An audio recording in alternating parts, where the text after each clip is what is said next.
2 o'clock. I think that number has slowed down a little bit.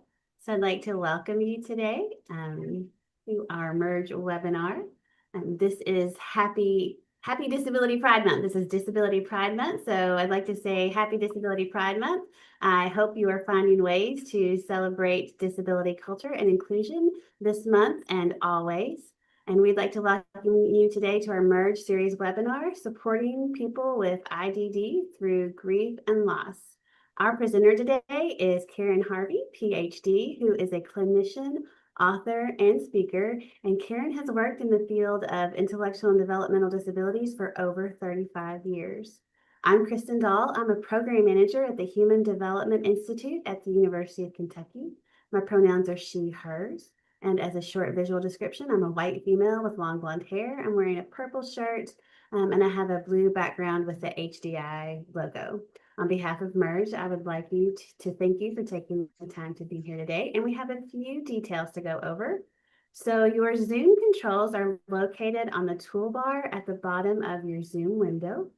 The chat feature has been limited to hosts and our technical assistance team. So please use the chat feature if you have any technical assistance issues, and we will do our best to assist you. Please use the Q&A to submit questions for our presenter. We will hold the questions till the end, but we have a dedicated Q&A time from 3 to 3:15 where Karen will answer questions. There is a hand raising feature you could use if you need assistance from the Merge team. Other than those presenting the webinar, everyone is muted and camera access is turned off. CART captioning is available for this webinar. You can turn on captions at the Zoom toolbar by clicking the CC button and select Show Subtitles or select View Full Transcript for a running transcript of the captions. You can also change the size of the caption text by selecting Subtitle Settings. ASL and Spanish interpreting services are provided for this webinar. To access these services on the toolbar, click Interpretation. It looks like a little globe icon. And under Watch, choose the Sign Language or Spanish channel. A floating window will appear. You can resize and move this window as needed. If you choose Spanish interpretation, you will hear the interpretation simultaneously unless you choose to mute the speaker. If you're watching YouTube, a member of our team is monitoring chat as well. This webinar will include content around grief, loss, and the experiences of individuals with intellectual and developmental disabilities. Some of the discussion may bring up difficult feelings, so we encourage you to care for your well-being throughout the session. A link to today's slides were shared in your reminder email, and we will also share that in chat and send it out after the webinar via email. And we may share some other resources as well. The webinar is being recorded and will be available on our YouTube channel and our Merge website. Your feedback is important to us. When you exit the webinar today, an evaluation will appear in your browser, and we will also send this via email. We ask you to complete the evaluation so we can improve future webinars. Questions and comments can be sent to me at kristen.dahl@uky.edu. The content shared in this webinar is the views and opinion of the presenter and do not necessarily reflect those of the Administration for Community Living or the University of Kentucky. I will now turn it over to our presenter. Welcome, Karen, and thanks for being here today. Oh, thank you, Kristen. It's an honor. It really is. I'm so excited to be a part of the series, the Merge series, and so grateful to you and the University of Kentucky and the whole team here. And thank you for making things so accessible. We have so many different types of interpreters and supporters. Thank you. My name is Karen Harvey. I am an older person who has bright lipstick and smiles a lot, a little bit like a clown. So, and I laugh a lot also, well, you can hear that, and I'm wearing a blue and white dress. So thank you and welcome everybody. And I'm going to try and be somewhat cheerful for a very difficult topic because I believe this topic is so important. And I can't tell you how grateful I was when Kristen asked me to present on this. I was like, thank you, because I've been talking a lot about grief, and I believe it's something we don't talk enough about, especially in the world of intellectual and developmental disabilities. So let me share my screen and we will get started. Here we go. And slideshow. Thank you for your patience with me. Aha, it worked. You know, it's the little things that make you so happy, right? So, supporting people with IDD through grief and loss. The first message I have is the most important, and that is thank you. Thank you all for being here. Thank you for those who work with folks with IDD. Thank you for those who support people who are supporting folks with IDD, who keep systems going, Erin, we who can't help see your staff. slide. Sorry. Is there a problem? Am I okay? We don't see your slides. We still just Ah, see the see, camera. and I was so excited thinking we did. Okay, thank you so much. See, I got too confident. Okay, let's try that again. Okay, I think we're gonna have it There's now. always a computer issue. Now we do. Okay. Sorry about that, everybody. This is like welcome to being Karen Harvey. We, Can you see it now? we've got it now. There you go. Of course, and I already practiced, but it didn't help me at all. Thank you. This is who I am. Those of you who know me know it's always something. So thank you for being so flexible. Thank you, everybody. You're so wonderful. So, and my first slide has the flowers and it says thank you. So it's not just me saying it. So thank you so, so much for all of you who support folks with IDD, family members, staff.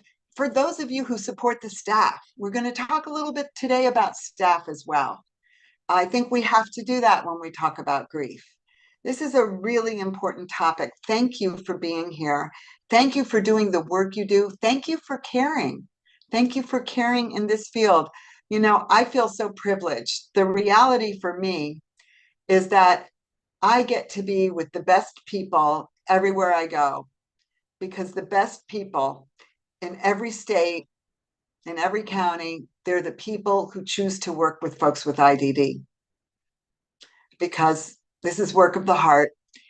And I'm going to go out on a limb and guess that nobody's doing this for the money.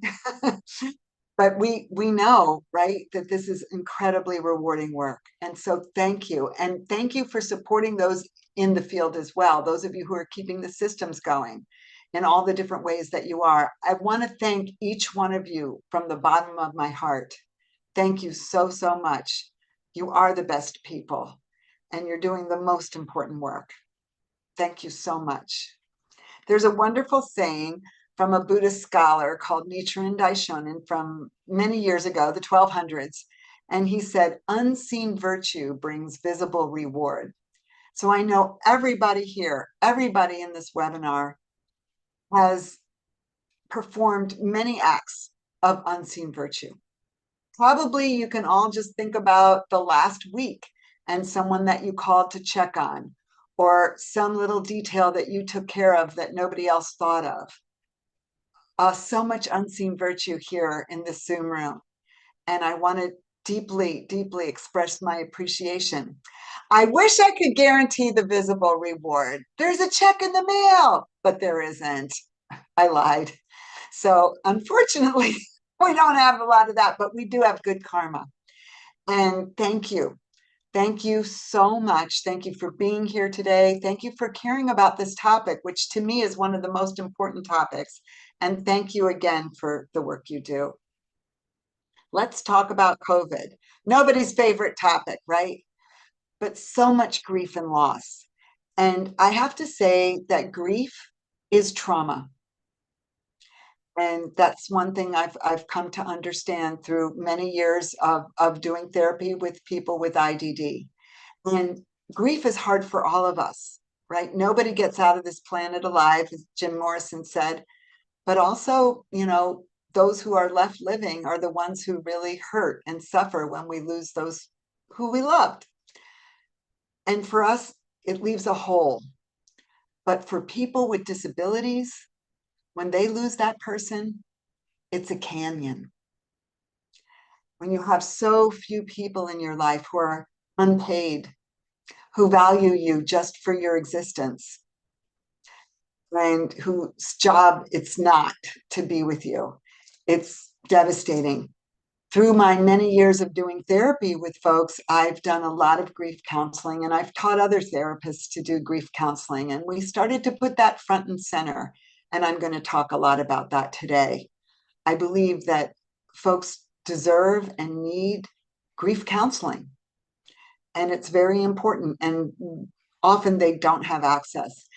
And COVID created so much trauma and so much loss. I went in between variants. I went to North Dakota, to Fargo. That was fun. I was excited to get out of the house, let alone be in Fargo. I'd never been to Fargo before. I watched the movie just to get ready, but it was very different when I came.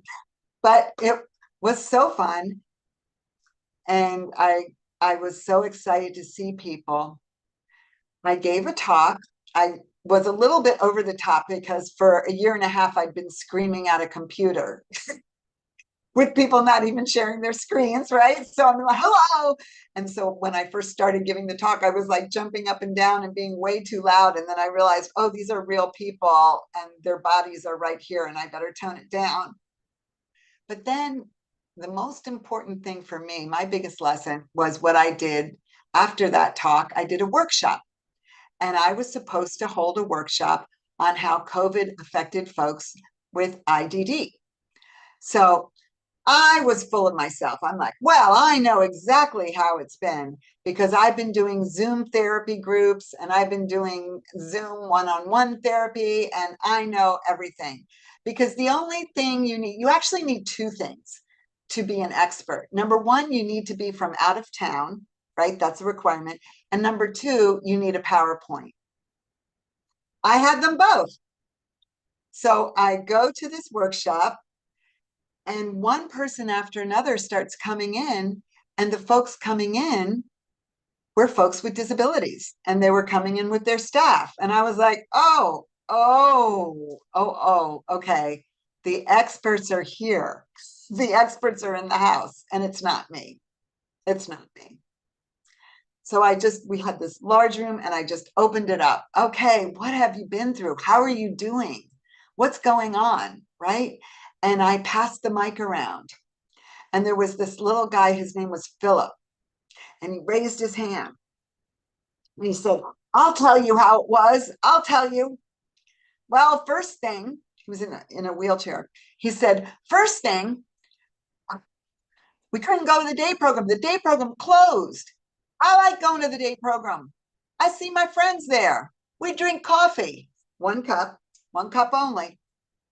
But we couldn't go anymore. And we couldn't go grocery shopping. Gina had to do it by herself. And we couldn't go bowling. We just sat at home, but we watched movies. It was okay. But then Jimmy got sick and Jimmy went to the hospital. We had to go to our rooms and we had to stay in our rooms and we had to eat in our rooms. That was no good, right? So he was quarantined and didn't really understand it. Hadn't been explained. He was a very smart guy. And then he said, but he came back and it was okay. But then Bobby got sick. And Bobby went to the hospital and we was back in our rooms. And we were there in our rooms, eating in our rooms, couldn't come out, just go to the bathroom, that's it. But he came back. And then we could go outside. So as you remember, then things opened up and people started walking around outside and doing little bits of activity. So we would go take walks and that was good until Linda got sick. Linda went in the hospital and we went back in our rooms. And then he shook his head and he goes, but she never came back. And right at that moment that he said that, the staff person sitting next to him burst into tears and started sobbing. And he leaned over and he's patting her and comforting her. And he's saying, don't worry, Gina. Don't worry, Gina. She's in heaven. Don't worry. And at the end, I was like, oh my goodness, right? And at the end, I said, okay, who wants to sum this up? We had this wonderful 90 minutes of everybody sharing what they've been through. And Philip raised his hand again and he took the mic and he said, live life to the fullest. Wow, thank you, Philip. That's the take home message, isn't it? And that's the take home message with grief. We're still here and we're the living. And after that, when everything was over, I went and I talked to Philip and Gina, his staff. And Gina's apologizing and wiping her eyes. And she's, I'm so sorry. I'm so sorry. I haven't had a minute to cry. I just had to keep going. I had to keep taking care of everybody. And I just felt, wow, this woman is so heroic. And Philip, rather than saying, yeah, look at what happened to me and they didn't explain it to me, he's just there comforting her and continued to comfort her. I was like, wow, wow, what people went through. We went through this phase of isolation. We first had the fear, right? The terror. Then the isolation was so hard on folks. I know a couple of people said to me, now you know what it feels like not to get into the community. And then we had this long period of anxiety. And I believe that we still are experiencing the mental health effects of COVID. There are a lot of folks that I know of in places where I consult and work and people that I do therapy with who no longer want to return to their day program because they were told at some point that it's dangerous, who no longer want to try to work again. There are a lot of people still self isolating. And because of this anxiety, I think we will look back at this pandemic and realize that the mental health effects still have gone on and have had a lot of repercussions. And we saw how many staff left, right? And we saw the grief. The grief was very impactful. I had the privilege of working and continue to have this privilege with the ARC of Montgomery County, who got a grant to support people with grief. And they got this grant and they brought me in to talk to the folks. They brought a large group of people in because they had lost so many to COVID. And this was recently. And they said, it took us a while to get that grant, but what we're realizing is that people are still grieving their housemates and their staff and those whom they lost, because they lost folks receiving supports as well as some staff. And we had a big workshop and we talked about it and people opened up. One fellow there was a house with 4 people, 3 had died of COVID. And then they replaced those 3, about a year later, different people came in and one of those folks died of cancer. And he said, is it my turn next? Right? It was so tough. And then there was this other fellow in the group, and he was somebody who didn't use many words, maybe 4 or 5, but he kept saying notebook, and he kept saying notebook, notebook, and everybody was, oh, there he goes again.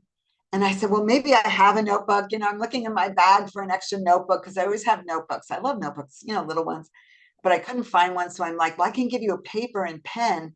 And the person running it said, you know what? He already took 5 pens. Don't give him any more pens. And everybody's kind of just brushing him aside. And then at the very end of our workshop, where everyone was opening up about who they lost and everybody had someone to talk about, at the very end, the staff said, well, you know why he keeps saying notebook? Because his housemate died. And his housemate had a job at Staples and used to every now and then would bring home a notebook for him. So he's talking about who he lost when he says notebook. I was like, oh my goodness, right? People are affected. And if we don't really take time with folks and process their grief, it's very difficult for them. A lot of folks don't have a friend they can talk to about who died. And we're not training staff to sit down and really listen and process with them about their losses. And folks carry these losses, sometimes for decades, right? It's a reality. And it's one that it's very important to me to talk about. Dr. Tony Miles out of University of Georgetown said bereavement is a public health issue. That so many after COVID, and then it continues where so many people are grieving, right? And this goes for the folks receiving supports and for many staff. And then there's the grief and loss due to natural disasters. I first started talking about this and seeing the effects of this when I was doing trainings in Alberta, Canada.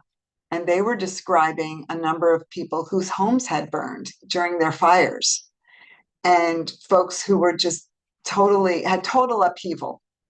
So the loss might not have been a person. Every now and then there are losses of people. We know this. Katrina, so many were lost, and there were entire group homes that were ruined, and there were some people with disabilities who were lost. So many situations, I'm sure many of you can share.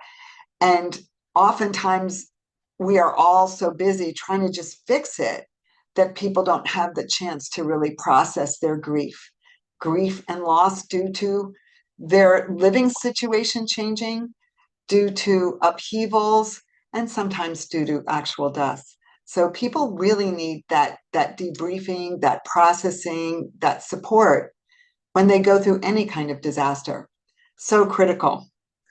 And we're so busy trying to place them and fix things that oftentimes we don't take care of that piece of things just in our own situations with all we have to deal with.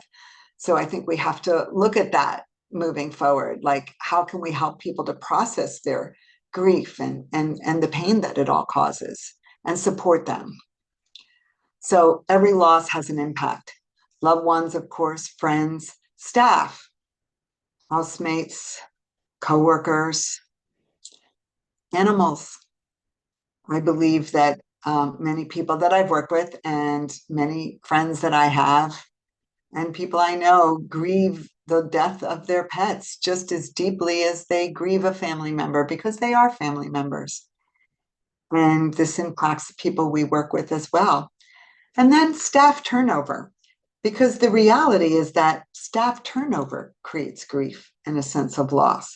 Staff turnover is quite a harsh reality in our field. And people grieve their staff. I was contacted by one agency. They said, these folks used to be fairly easy to work with. It used to be a fairly easy house. And now they're having many behavioral issues. They're very angry. They keep complaining about their staff. They hate their staff. So can you work with them? I'm like, sure.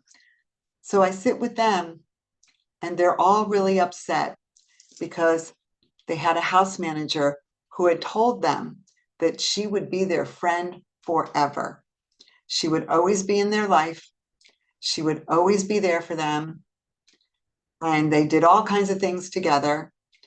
And she was their friend, is what she said. And she basically set them up, probably without intending to. I've seen this a lot. And then one day she was gone. No phone calls, no nothing.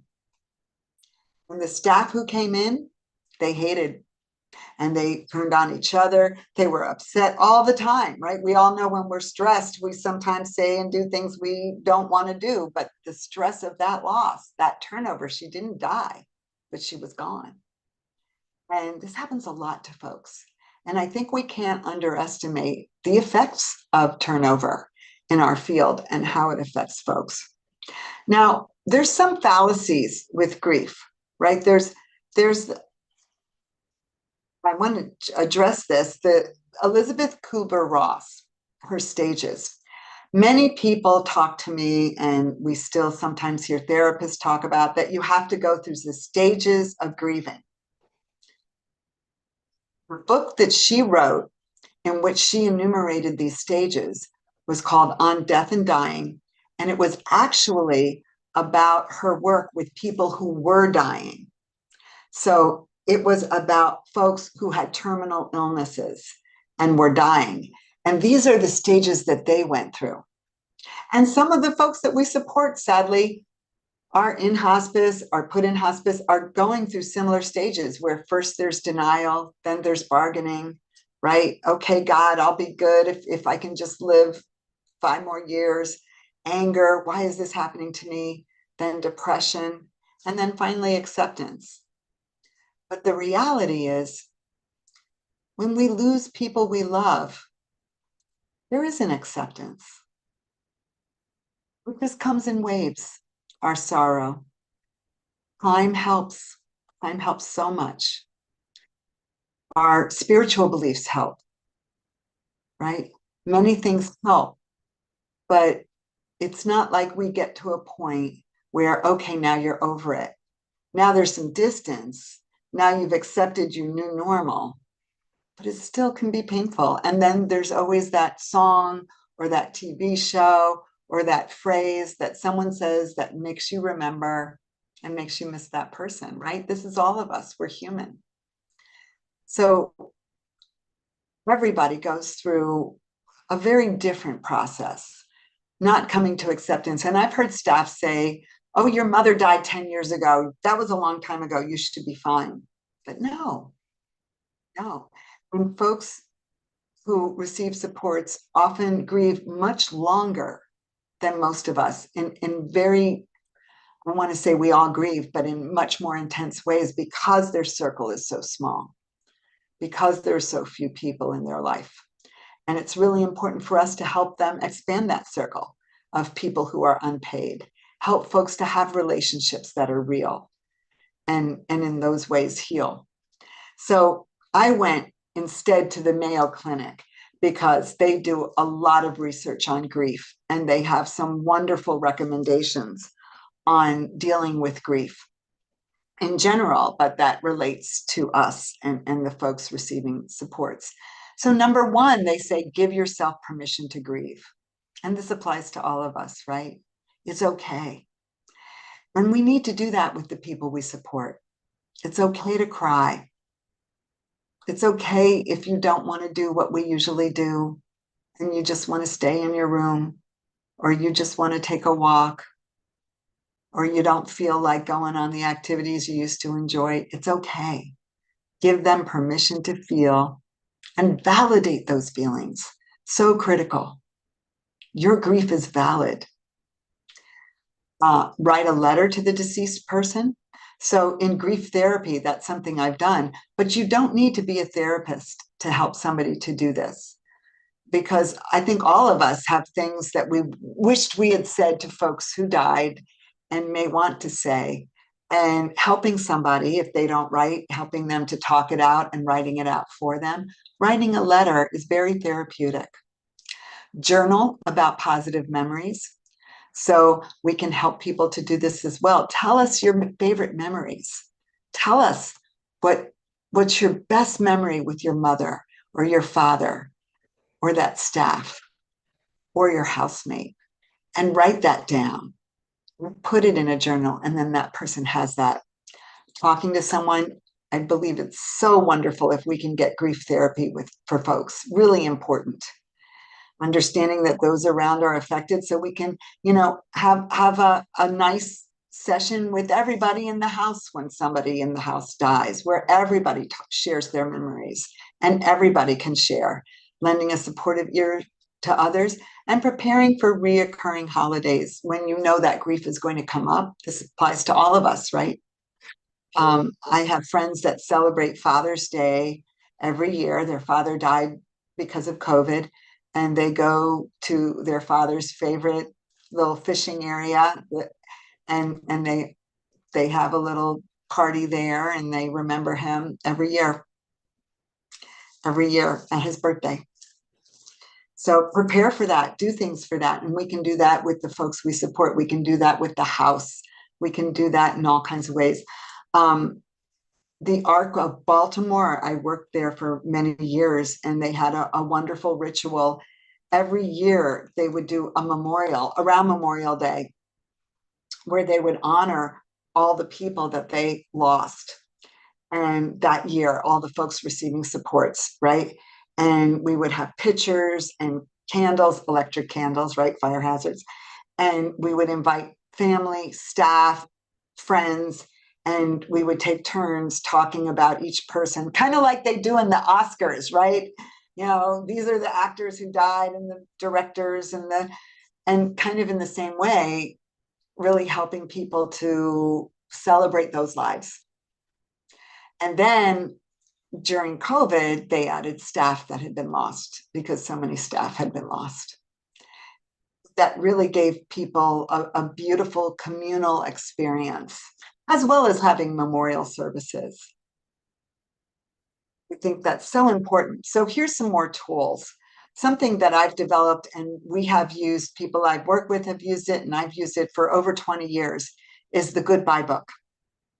And it is on my website and it's free. All my stuff is free because it would be just rude to charge money. Like, that's ridiculous. But the Goodbye Book has helped so much. It's a very concrete way to help somebody to process a loss. And I'll never forget, I've done it with so many people. And I was thinking, I was thinking yesterday and today about doing this workshop and all the stories that I have of wonderful people and grief work we did together. And I remember this one fellow, and he had lost his mom, and he was very, very close to his mom, and it really devastated him. It just devastated him. And, he was referred to me for grief counseling, and we did the Goodbye Book together. And it's processing not just that the loss, but it's celebrating who that person was and celebrating who the person left, right? Who this individual was to his mom, to the person who died. Because that I want to always reinforce the fact that your value didn't die with that person. So we reinforce that and we talk about the favorite memories and we chronicle that and we make a book. And then the person has this concrete book about whoever they lost. So this guy had this book about his mom.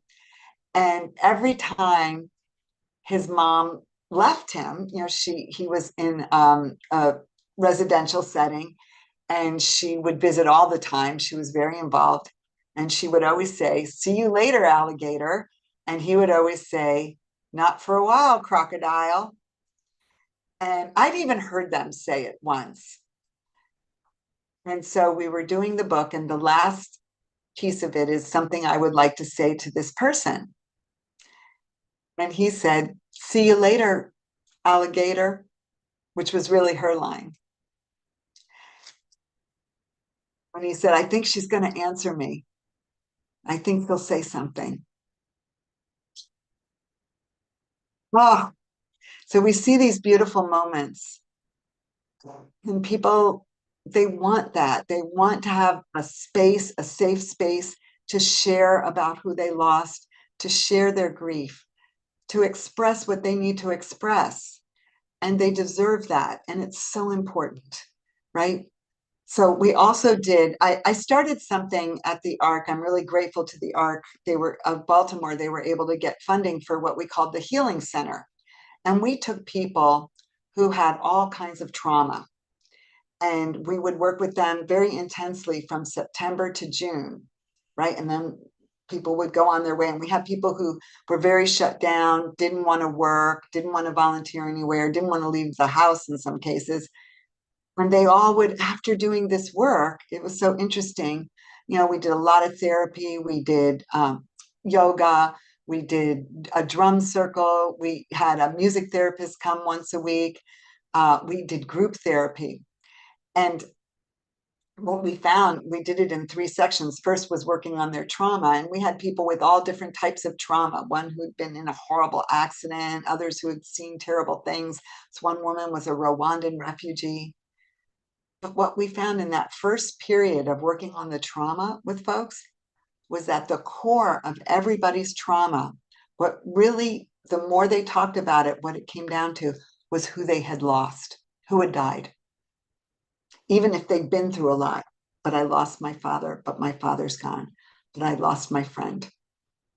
And so what we did was we got these boxes from the store, the craft store. I'm going to say Michael's or Hobby Lobby. We all know the craft stores, right? So we had Michael's over here, and we got boxes, just blank boxes, and then lots of artistic materials, like lots of paints and feathers and glue and sparkles.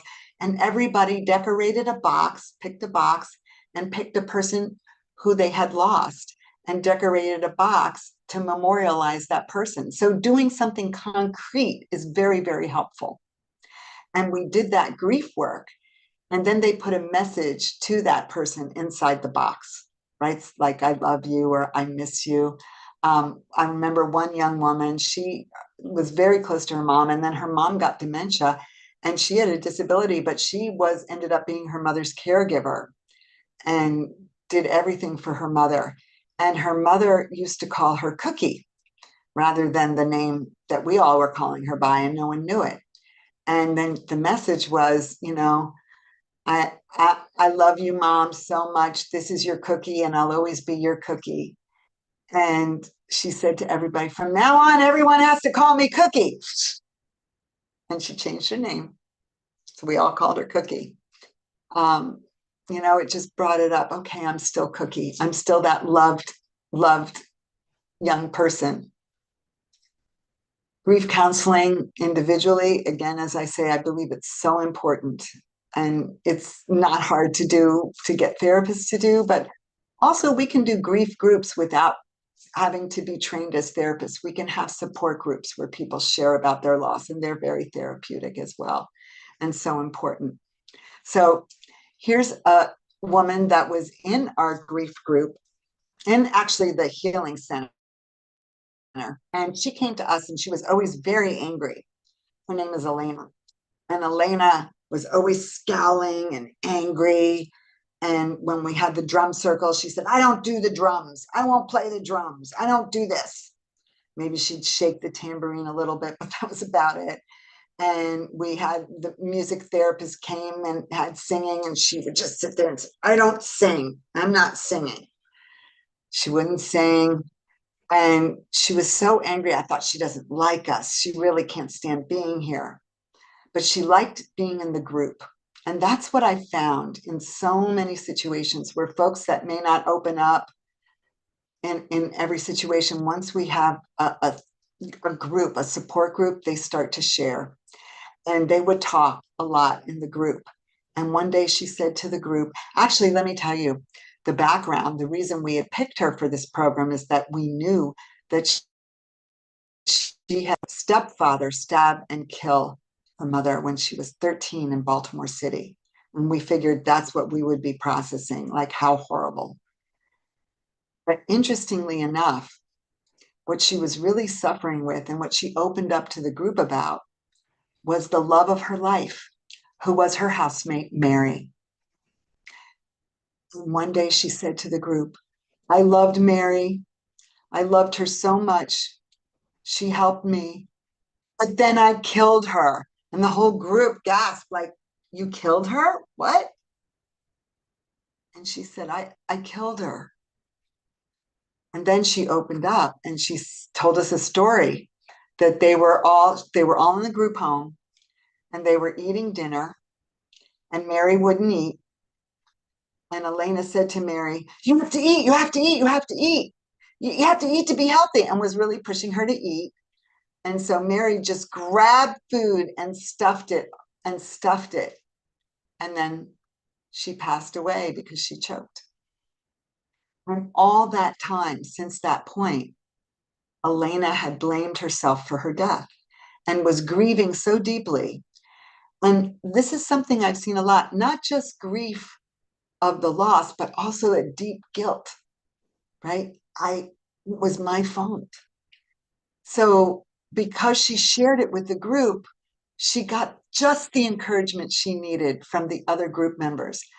They made a hug line. They all lined up, and one after another, they hugged her and told her it wasn't her fault and squeezed her. And she's just started crying and thanking them. The one woman who was a Rwandan refugee, she couldn't even speak English, but she just kept saying, good, good, good, and patting her. And, everybody just gave her so much support. And then she was able to make this memory box. That's her memory box, like I described. And here she is sharing her box that she made for Mary, the housemate that she loved. And you could see in this process of her talking about the loss, getting the support from everyone. Then we did individual therapy with her. I did EMDR with her. And then we did this project with the box that she forgave herself. And here she is.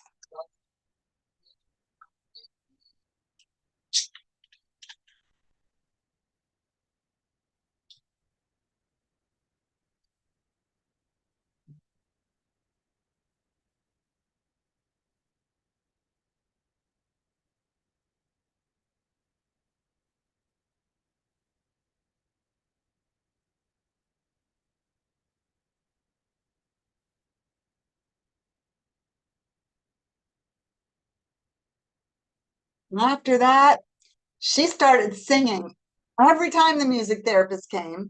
Turned out she loved old Beatles songs. She would hold that mic. She loves you, yeah, yeah. And she would sing Beatles song after Beatles song. Finally, we had to say, it's probably somebody else's turn now. And you saw that smile. She forgave herself and she began to heal. This is what people deserve. This is what we need to be doing for folks, supporting this healing. Yeah. And then there's the staff. So remember Gina. And Gina was the staff crying, right? Because she lost Linda. And staff go through so much. I think we're the only field that works with people through a lifespan as closely as we do. If you work with kids, you know they're going to age out. If you work with older people, they're going to pass on. And that's sad, but you expect it. But it's so hard, the work we ask of staff as well, and the grief that they endure, when they lose people that they support. I've had so many staff say to me, if only I had called the nurse sooner, or if only I had seen these symptoms, if only, sometimes people really hurt and they beat themselves up with guilt when it's not their fault. This is this person's journey. And then there's a lack of validation. So we support each other with grief, but we don't always validate the deep pain and loss of losing someone you're working with. We really train staff to be very close to the person. We tell them your relationship is so important, and the really good staff develop that wonderful relationship. So it's devastating when folks die. And then we don't usually give them bereavement time. They're supposed to keep on working, just like Gina, right? She said, I just had to keep going. I had to keep things in the house going. Really tough. And so, what helps? I believe it would be wonderful if we could give bereavement time to the staff, and we could acknowledge that. And I think it's so important that we gather together and give an opportunity to honor the person together. So sometimes family doesn't invite staff or administration to memorials. Sometimes there is not a memorial, there's no money. And I think it's so important that we memorialize everybody and we have that ritual. And what's really lovely is if we can give the folks who knew that person time to share their memories and to have these community rituals, right? Even if we may not be included in the funeral, or even if we go to the funeral and it's very formal, to be able to memorialize and have our own memorial service within our agencies, and give everybody that time to share, give the staff time to share, and give the people receiving the supports time to share. And then activities. I know I've seen houses make a collage and then frame it about the person they lost in the home, do the goodbye book, do the memory box. So many ways that we can do activities together that really help process this loss. And it's really helpful when we can do that. And then we have to acknowledge the importance of self-care, because not all, I mean, we're talking a lot about the grief of the people we support, but think about that staff on the front line. That staff on the front line is supporting the person with their grief, and then they're grieving. and then they're grieving. So we all have to stop and take care of ourselves. This is tough work. And there's secondary trauma from working with folks who are traumatized. So we have to refill our own buckets. We have to stop and do the things for ourselves. As easy as it is for me to say, and as hard as it is for most people to actually do that and do the things that make you happy, whatever that is. I used to tell everybody to do yoga, how much that helps. I don't do it. I'm quite a hypocrite because it looks like it hurts, and I don't do voluntary pain. No, thank you. But do your thing. I mean, maybe it's just vegetating. Maybe it's watching Netflix. Maybe whatever it is, right? Just we have to take care of ourselves because we're working with traumatized people. Folks who are grieving are traumatized. And we're working oftentimes with traumatized staff. And the staff are grieving, and the staff need to take care of themselves. And then we need to take care of ourselves if we're going to ever care for others. This is really an absolute. So at that training I did on day one, when we worked with all the folks who had lost so many people, and folks shared so many stories, people who were engaged, but they knew they would never get married, and then one of them died. I heard so many stories like that. Well, the mother didn't want them getting married, or, and then one dies, and they've been engaged for 30 years. So many situations that people shared. And then the next day they had me training the staff, right? So the staff could help the folks with their grief. But here's what happened. I got my PowerPoint again. I was almost from out of town, at least an hour away, so almost qualified. I had the PowerPoint again, and we started talking about loss with the staff and how to support folks. And some people started crying, talking about the people they supported that they had lost. And then some people opened up about family members they had lost, right?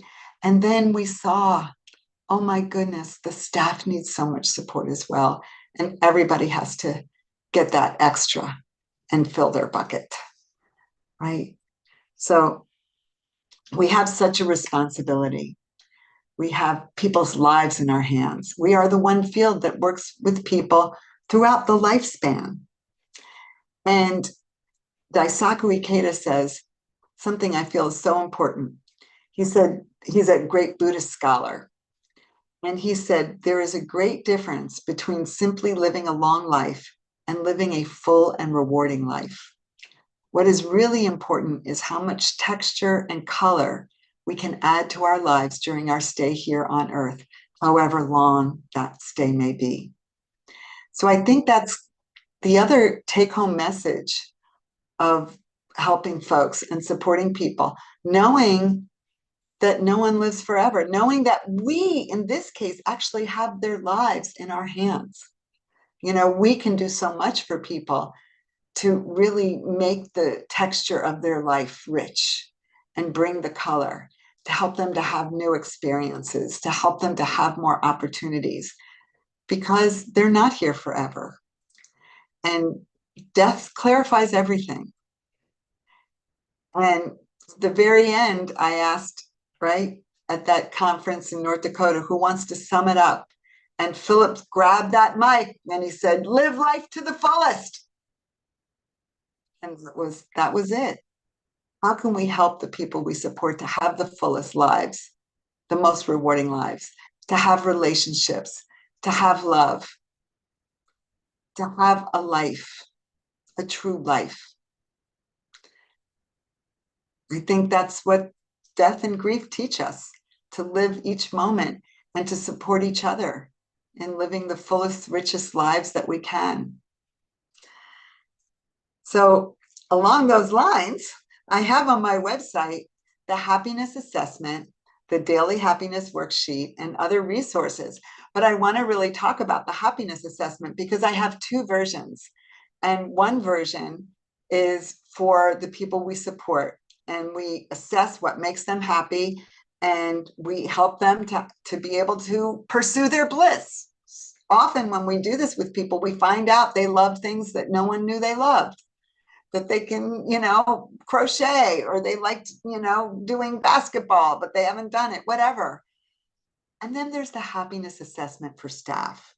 And I recommend that everybody do that. that we look at how are we helping ourselves through this tough life. You know, it's short, it's not easy. And happiness is something you have to work on. So the happiness assessment for staff and the ones for the folks receiving supports have, both of them have 5 different categories. And those 5 categories are, first is pleasure, which is passive. Next is engagement, which is so important. Martin Seligman says if you spend your leisure time doing things, even if it's playing video games or cooking or gardening, versus your leisure time is passive and you're just like watching TV or ordering out, the more active you are, the more engaged you are, the happier you are. This is true for the people we support as well. The more engaged they are in their life, the richer that life is. And same for us.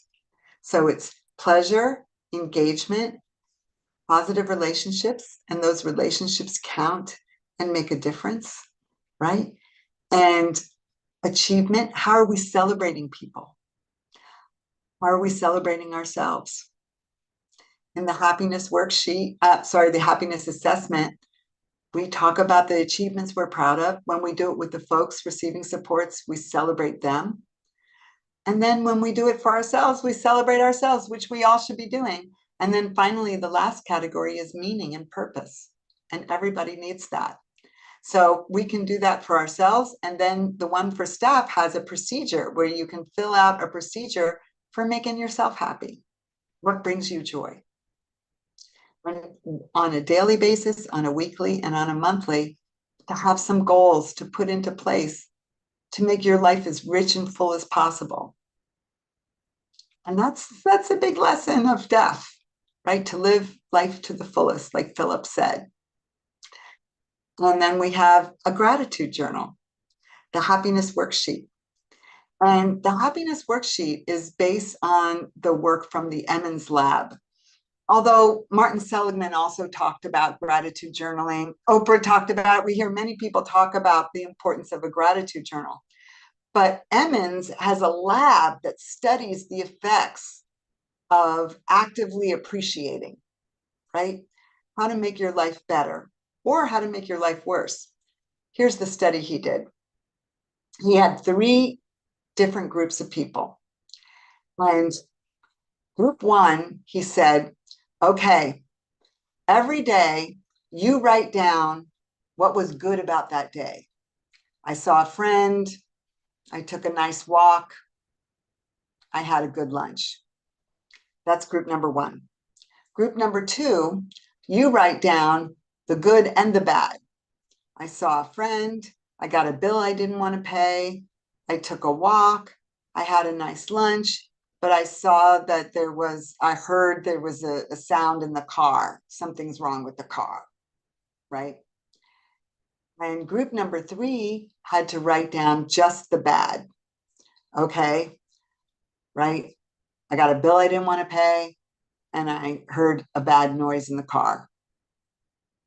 Right? So you had 3 groups, one just writing down the good, one writing down the good and the bad, and one just writing down the bad.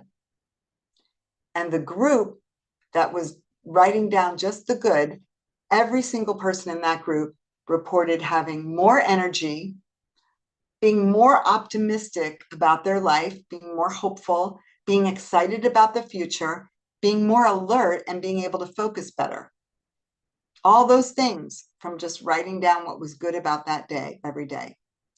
Group number 2 actually reported being a little less happy than they were and a little less optimistic just from writing down both. And group number 3 actually became discouraged, and they reported feeling more pessimistic, feeling more tired, feeling more discouraged.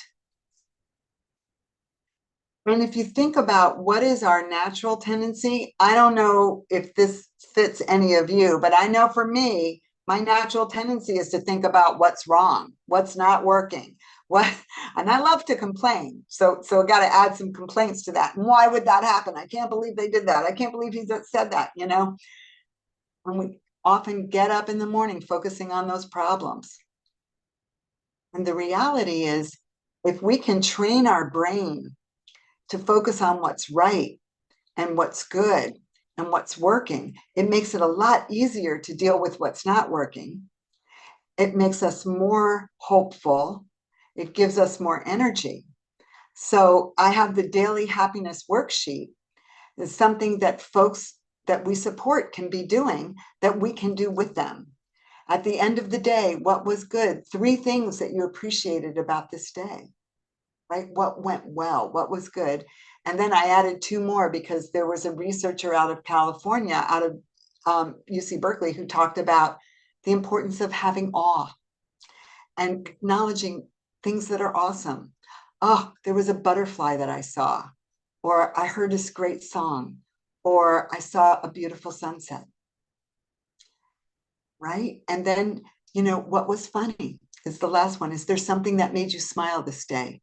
Is there a TV show that made you laugh? Or is there someone that you are friends with who said something funny? Or did something just make you smile? And acknowledging these positives on a daily basis enrich your life, fill you up with energy, give you more hope, right? And help you to move forward. And this is a part of healing from grief, right? To acknowledge that we are the ones living. And I always encourage people in grief therapy, like, what would that person that you lost want you to be doing, right? Would they want you to be living your life and being as happy as you can be? Because the answer is always yes, unless there was a real kind of dark situation, and then you deal with that. But that's another story for another time. Yes, they would want you to be happy. Yes, yes, yes. And yes is the word we need to lead with. And yes is the word we need to support folks with disabilities with. Yes, let's figure out what makes you happy. Yes, let's appreciate and celebrate each day. And yes, let's celebrate ourselves. And the more we can acknowledge that we are the living and we can enjoy life, and we can enjoy life on behalf of those who we lost and celebrate them in the best possible way with our own joy and our own happiness, right? And then we see healing happens. And we, as we said, we're not going to, oh, one day we have acceptance and we put a pretty little bow on it and now I'm good. But we can step into that present, and when we can help each other to live more deeply and more fully, knowing that this life doesn't last forever, and trying to get the most out of every single day, and supporting the people we support to get the most out of every day. So at this point, I'm going to stop sharing and open it up for questions and comments.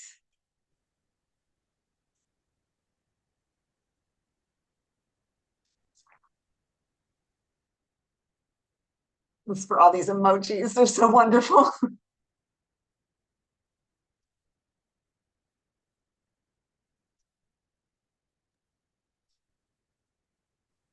Oh, thank you. Are there any questions or comments? Oh, I did see. Oh, I'll give that to Kristen. Thank you. You're muted. Sorry. Kristen, do you want me to go ahead and start reading some? Okay. All right. Well, the first question is, what are some strategies for communicating to a 30-year-old woman with a mental age of 4 that her mom is dying of cancer in the next 6 or so months, and how to help her process this information, and how to help her afterwards with the grief loss, and she is partially verbal? Oh, thank you so much for that question. What an important question and a beautiful question. I have to say, my experience is that even though people are given age equivalency scores, like they're a 4-year-old, or if she's 30, she's 30. And my experience with folks that I've worked with is that they understand and know a lot more than they often can express. Someone who has limited verbal skills can have very high level of receptive skills. We don't know. My recommendation and what I've done in the past is to talk to her and explain everything to her and support her as you would anybody whose mother was dying, and give her support in spending as much time as possible with her mother, and then hopefully get some grief counseling. I know, at least in our area, hospice will give free grief counseling when they're involved with somebody's death. So if hospice is involved, you can get free grief counseling. But I think that the grief counseling afterwards is so important, and doing the goodbye book, but talking to her realistically. To me, it's the worst devastation I've seen are when people aren't told, but they know something is wrong. And then sometimes they're even not told. Family members have said, well, mom died, but we don't want them to know. We're going to wait for a while before we tell them. And all of a sudden, they're not getting phone calls. They know something's wrong. So I think the best thing we can do is be very honest and talk to her in a way with simple language, but with the assumption that she's going to understand, and help her to have as much time as possible with her mom, if that is a possibility, and then to get the grief counseling afterwards. Thank you. What an important question. What a great question. Thank you, Karen. Sorry, I could not unmute there for a minute. I'm sorry about that. And I just wanted to remind everybody that this time from 3 o'clock to 3:15 is dedicated to the Q&A. If you want to put questions in the Q&A, or if you're on YouTube, someone is watching there as well. Okay, next question. How do you effectively decipher between when someone is truly grieving and someone is using grief as a way to avoid participation far after death has happened? Okay, thank you for that question. My assumption is that people are truly grieving. And if they don't want to do something, they don't want to do it. My experience is that grief can go on for decades, especially when folks don't have access to some way to process it, when they don't have some kind of therapy or some kind of support. Or that's where I recommend the Goodbye book, and helping people to process this is so important. So we don't know that maybe his deliberately not, or her deliberately not choosing to do something, that may actually be still part of the grief. And you know, we don't know just how deep and how far people's pain goes and how long it may take. So that processing is so important if we can help them in that way. Thanks, Karen. Okay, next question. How do we help our community process the grief and fear of the political acts happening in our work world? Oh, I wish I had the answer. What an important question. And, the one thing that I've been comforting people with, I have somebody, individual that I used to do therapy with, that calls me every day now in a state of panic, and other people who talk to me and people I work with. But, there's a wonderful phrase from long ago: this too shall pass. This too shall pass. We will endure, and this too shall pass. And I comfort people in that way, because nothing political lasts forever, at least in our country. How do we help our community? Oh, sorry. Do you have any tips for helping staff process feelings of guilt? Oh, yes. I think it's so important that we immediately debrief with people as soon as they've lost someone. And, it's very powerful if they can debrief with their supervisor. I've been in situations where the supervisor's immediate response was, well, did you do CPR? And did you do it in the right way? Did you do it? And then the person feels more guilt. I think it's so important that we say, first and foremost, how are you?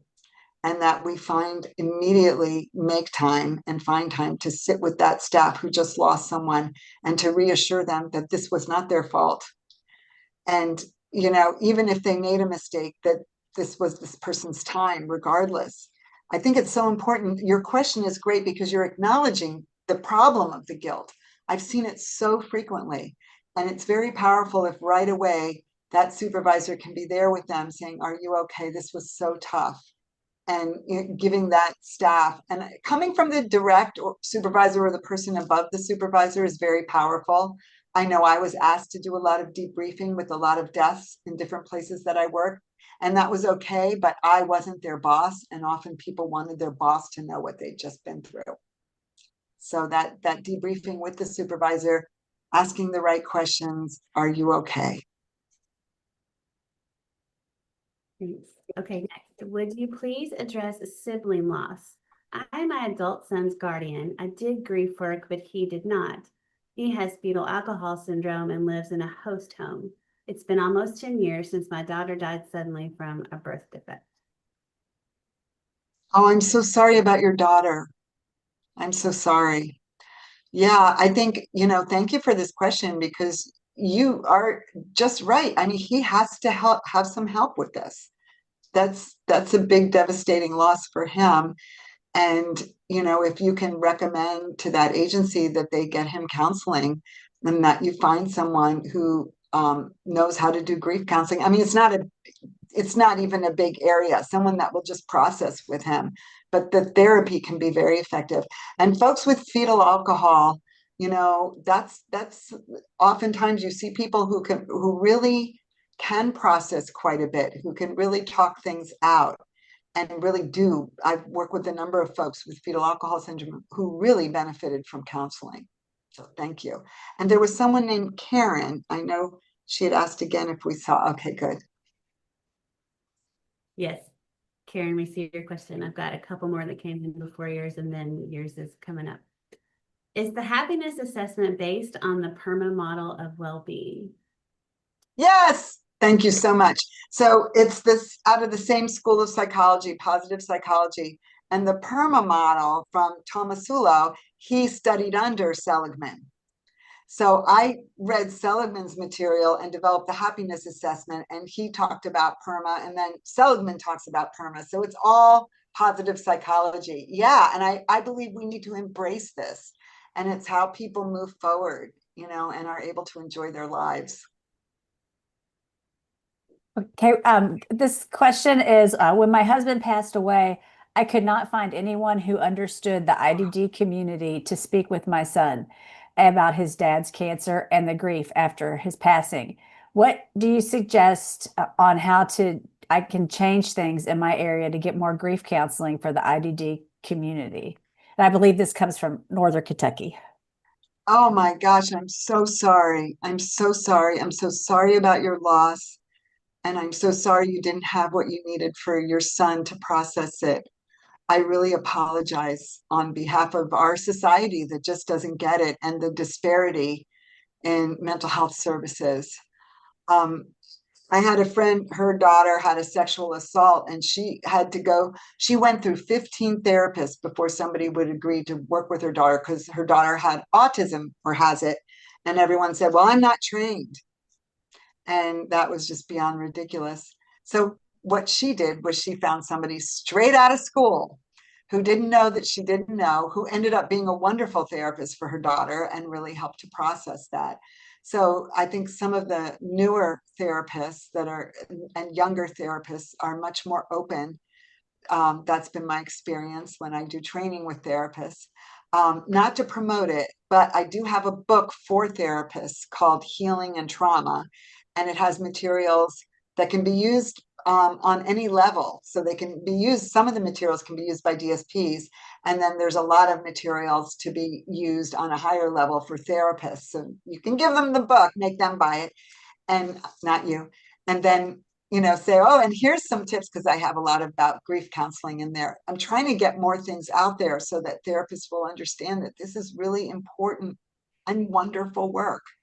And find the younger ones.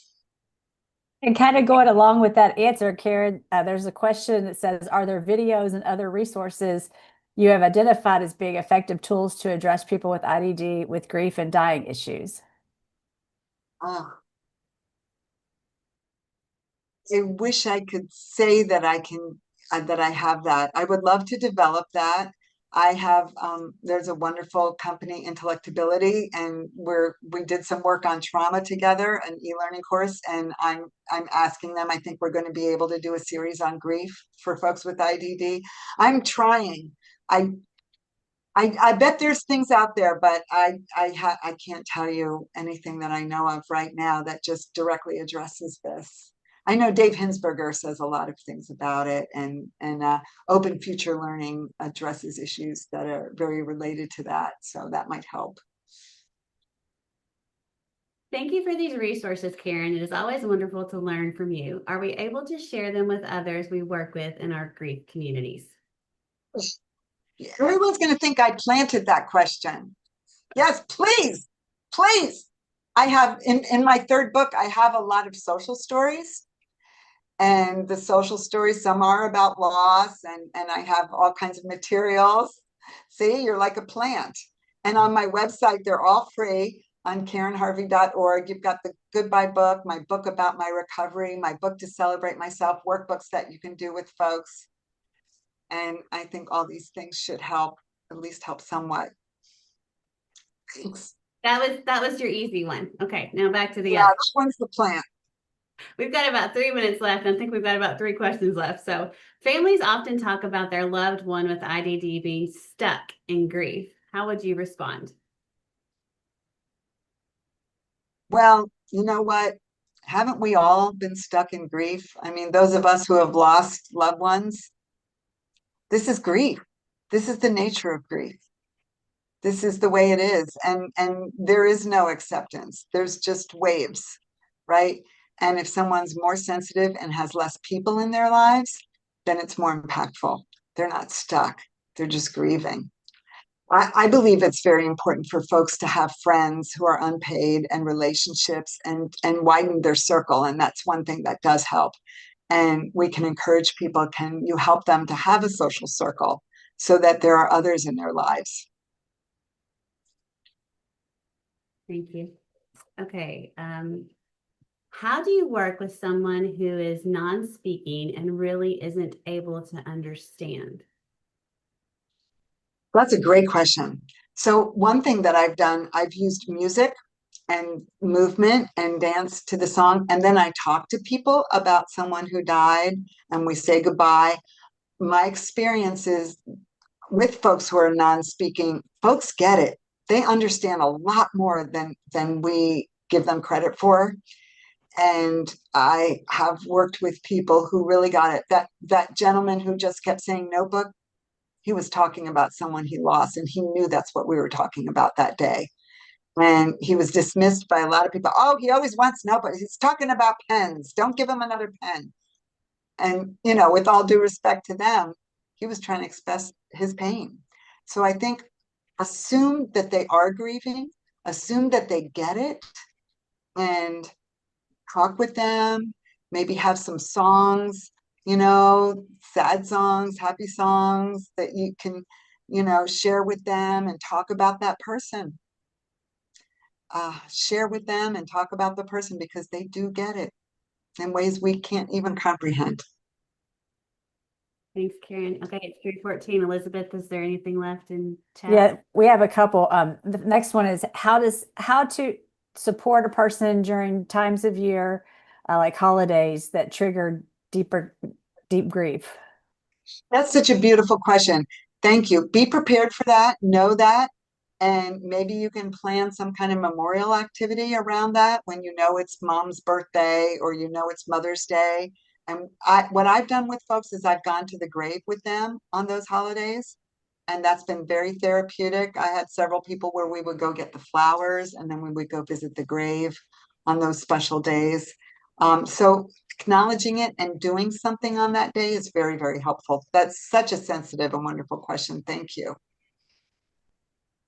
Okay, our time is 3:15. Karen, can we send you the other questions afterwards? Sure. Okay, so we'll send them to Karen. We'll grab them from the chat.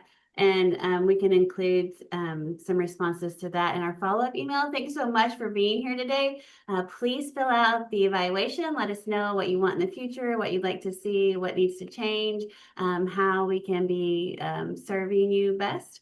And we will send out the slides, the recording, and if you want certificates of attendance, we'll let you know how to get those. So thanks for being here today, everyone. Have a great afternoon. Thank you, Kimmy. Oh, thank you. Thank you so much. Thanks to everybody. Thanks for not leaving.